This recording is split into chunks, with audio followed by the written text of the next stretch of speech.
আমি মুসলিম চিররণবীর, আমি পহিলা বৈশাখের মুখে লাথি মারি, আমি মুসলিম, আমি এই দেশে বসবাস করি। আমি 31st নাইট ইংরেজি বছরের প্রথম দিবস মানবো কেন? আমি কি ইহুদির বাচ্চা? আমি কি খ্রিস্টানের বাচ্চা? আমি এই ইংরেজি মাসের প্রথম দিনের মুখে লাথি মারি, আমি এই ইংরেজি মাসের প্রথম দিনকে মুখে লাথি মারি। তুমি কার পুরুষ? তুমি কার পুরুষের বাচ্চা? তোমার শরীরে পুজ আছে, তুমি মূর্খ, তুমি বর্বর, তুমি অসভ্য।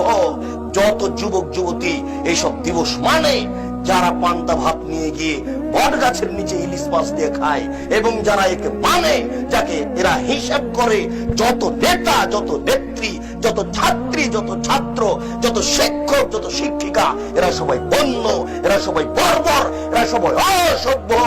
যারা এইসব দিনকে পালন করে, আমি আব্দুর রাজ্জাক যদি তাদের মূর্খ প্রমাণ না করতে পারি, আমি জাতির সামনে জিন্দেগি তার কোনোদিন আসবো না। আজকে শেষ করলাম, আমার মরা পর্যন্ত সময় থাকলো। বলেন কি আপনি?